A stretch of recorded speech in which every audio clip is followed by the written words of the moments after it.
It's 7 o'clock in the evening at Finsbury Park in North London, and as all the nearby pubs are emptied, the first of 3,000 spectators are making sure of their seats, while officials make sure of their tickets, for a new and controversial form of a very old sport indeed. What they've come to see, at up to £12.50 a seat, is a boxing match which has been condemned by the local MP, largely ignored by the sporting press, has caused concern in some medical circles, and which has been refused a licence by the British Boxing Board of Control. But unlicensed or unaffiliated boxing is now a growing phenomenon in the East End of London. And those involved are not at all impressed by official controls. They've come not for an exhibition of skill according to the Queensberry rules, but for the spectacle of men past their prime having a punch-up. And there's one particular punch-up later tonight which everyone here has come to see. It's been billed as the close encounter for a third time for the unofficial heavyweight championship of Great Britain. In fact, it's a confrontation between two nightclub bouncers who, in certain circles in the East End, have both been well known for years. Daddy cool, daddy cool, daddy cool, daddy cool, daddy cool, daddy cool, daddy cool, daddy cool, daddy cool, daddy cool. Lenny McLean, or Daddy Cool, as he's known by his associates, is defending his unofficial title. I'll kill that Roy Shaw! He started as a street fighter when he was still at school, eventually went to Borstal, and now supports himself by what's called minding a few clubs.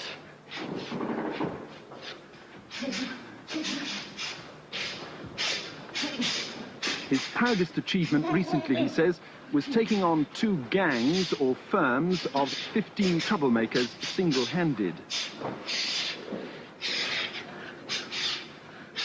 I knocked about 6 out. Pulled the sticks out, went to work, and the rest of them all run. When you say pull the sticks out? What... Well, you know, when you get a firm come after you about 15-handed, you got to, you know, you got to use a stick. You know, we used to have a stick on the door, and we used to use that. You know, because when people look for trouble, when they come in looking for trouble, you know, and they're determined, then you've got to hurt them, you know. When you that was my job on the door anyway, but that's neither here nor there now. I'm into this fight game. And what happened to the 15 people? Well, I don't know. I'm not worried about them, as long as I wasn't hurt. You know. But you were at that time? Yeah, only my hands, were, you know, where I went into them. No marks on there, though, look. Is there? And you knocked some of them out? About 6, 7. And the rest of them run. The rest of them run. Because they was cowards. You sound a bit of a bully. Nah, you're joking. Gentleman. Not a bully. Gentleman.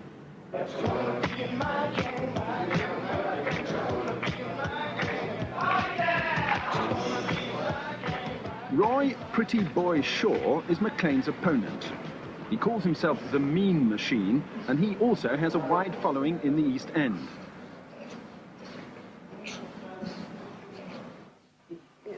I have never yet seen a man relax his ears in a gym. If either can't be found at certain pubs patronised by their supporters, they're usually visiting other well-known premises in their territory. In this case, second-hand car salesman near Ilford. Roy Shaw also started fighting at school. He escaped from Borstal and was in continual trouble with the police, which culminated in a 15-year prison sentence for the main part he played in a £90,000 armed robbery. For the weight of him, He was so violent in prison that the authorities transferred him to 21 different institutions. They included Dartmoor, Broadmoor, and Maidstone, where the most serious incident of all took place.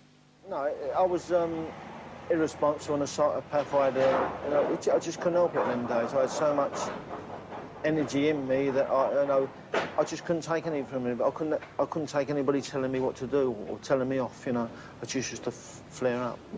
And what happened to the cell door? I smashed right through it. They had to remove it and put another one on. How did you do that? I got it done with the chair and the bed.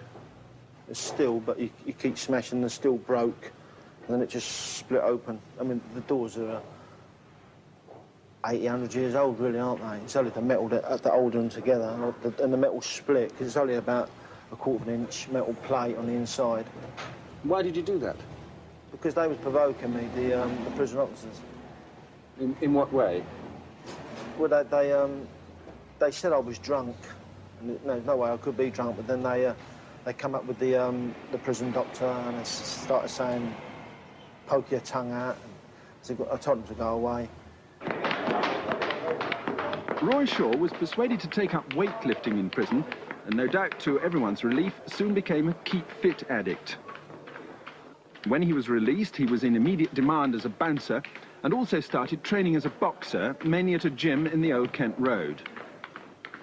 In his early career, he once successfully applied for a licence under an assumed name while he was on the run from the police, and fought and won 10 professional fights.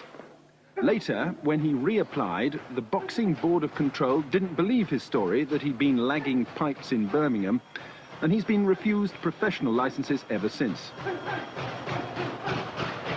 For his 2 principal East End backers, who've also been frozen out by the boxing establishment, it's all an unsporting constraint on an exciting revival of the ancient art.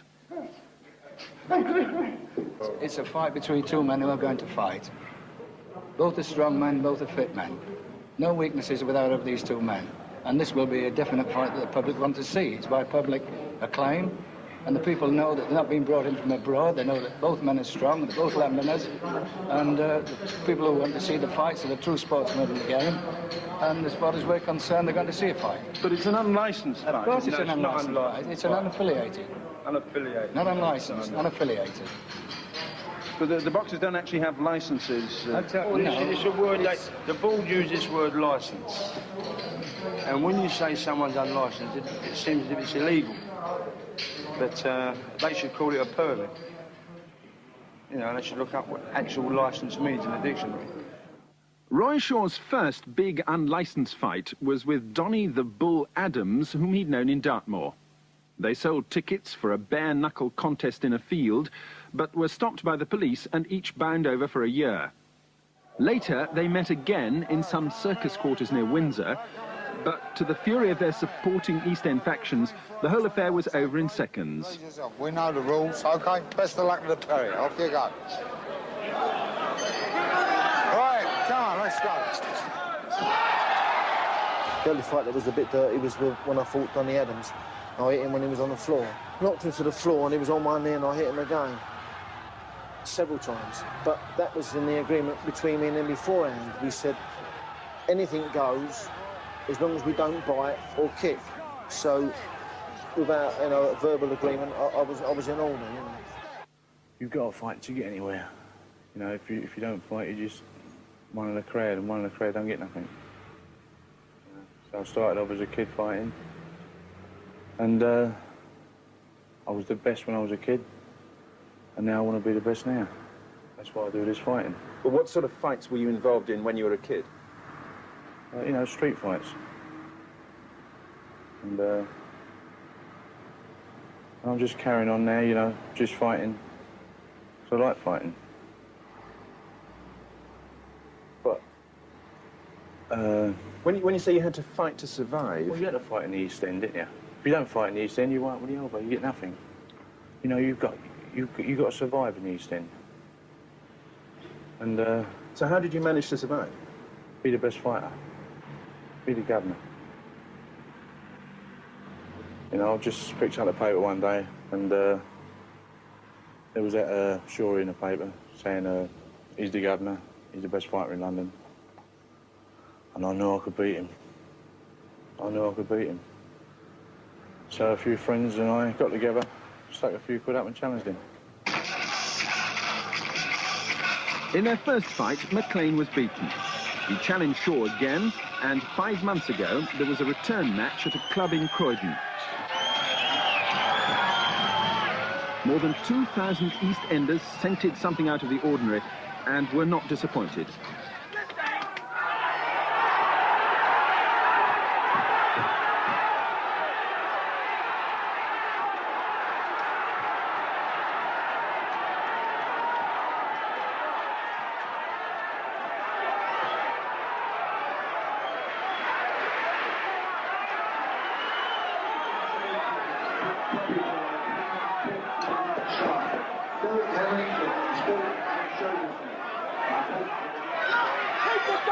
son. Well, Roy looks a bit knackered to me.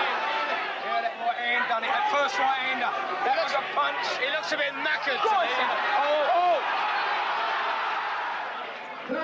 Roy Shaw now blames his rather spectacular defeat on the fact that before the fight, he was foolishly advised, he says, to take a particular form of herbal tea.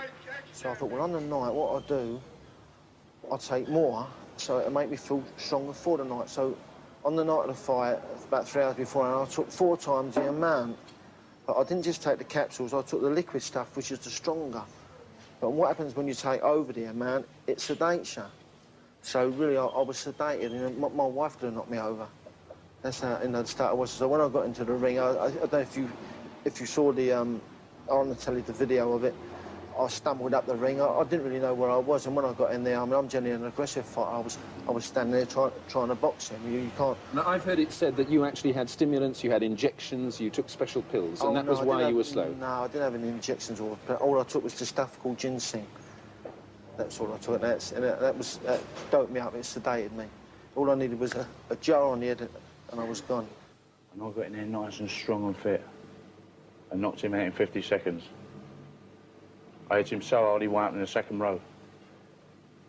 He said he'd taken some, he was... Yeah, what he'd take, all he took was a right-hander, and one up in the second row.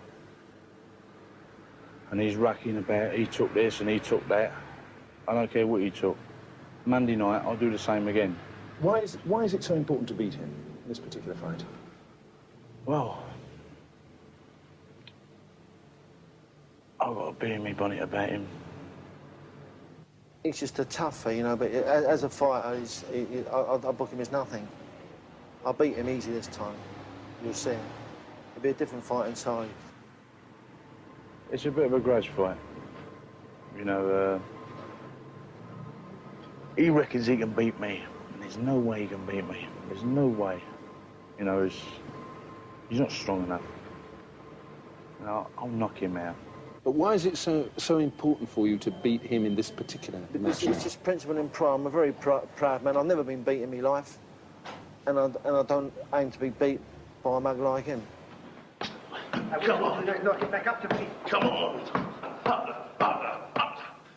Both nightclub bouncers have trained hard for this coming fight, and there's no questioning their determination, if nothing else. Come on. Both men are somewhat reticent about the attitudes of their wives and families, and we've been discouraged from filming them, apparently for tax and security reasons. You've got more tickets for the fight? 2 tenors, wasn't it? Yeah. Place. Interest has been generated in almost every East End pub. Yeah, no. Terrific. I'll have half a lager as well, please. I think McLean's got 2 chances. Dog's chance, no chance at all. I reckon Roy would do him 2 rounds. 2 rounds top weight. Yeah, how much money have you got on him? £300. Even money, but there it is. Someone was offering 2 to 1, I was told, for, you know, you can get 2 to 1 for Roy, but I've been around, I can't find it, you know. You've got £300 on the match? 3, I lost 5 last time. That was it. But I've got some friends of mine that are putting a lot of money on, but apparently McLean's the favourite, you know. It's, then every man who's own, what's it called, but you know, Roy will do him. The fight is said to be in aid of charity, and it's being promoted by 2 relatives of Lenny McLean's who run a vending machine business in Islington. The average ticket price has brought them a gate of about £20,000, and money's also being raised by selling programmes at 40p each. They contain no text or photographs and are almost exclusively lists of adverts for local pubs.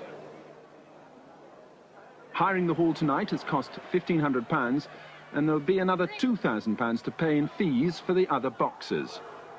Mr. Warren, it looks as if your gate's something like £20,000 or so. What proportion of that goes to the children's muscular dystrophy and autistic children's charities? Well, we don't know the exact amount of the charity tonight, but after expenses, they get a fair proportion of it. You know, we're only working on expenses. After all the expenses are paid out, the rest will go to muscular dystrophy. But what sort of proportion of the gate tonight? Well, it depends on what we take. You know, I can't tell you what amount is until we see what the actual take is for the night. I mean, there's still people coming in now. How do we know what the take's going to be? The Boxing Board of Control haven't always approved of the sort of medical attention unlicensed fights have had in the past. But tonight, after all the recent publicity, the promoters have managed to secure the services of a casualty officer from the Westminster Hospital. Doctor, what kind of physical shape is he in, do you think? Excellent physical shape. As far as we can tell here with these examination facilities, they're fine. They're all fine. Are you actually approved and licensed by the British Boxing Board of Control for this sort of examination? No, I'm not. But I am a fully registered medical practitioner in this country. I was asked to attend, so I am. How experienced are you in treating boxers? Boxers, we do see them. I'm not specifically a boxing specialist. That's why they call me Daddy Cool. Look at me. Hour before a fight, cool as a cucumber. That's why I've got to win. Must win. It'll come second. I know I'm a lot older than him, but that won't make no difference. You'll soon see. I've got a bigger heart than he's got. He's got a yellow streak down his neck. How skillful do you think this kind of boxing really is? Well, it all depends, you know. You know, just two men having a fight. Daddy cool, daddy cool, daddy cool, daddy cool, daddy cool, daddy cool. She like the father. Daddy's a railroad train. Daddy's a children.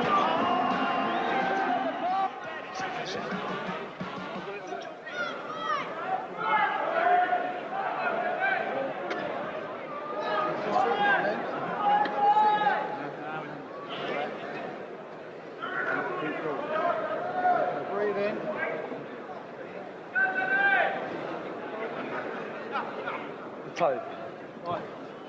Ladies and gentlemen, the main contest of the evening, the mean machine himself, boy, pretty boy, Shaw.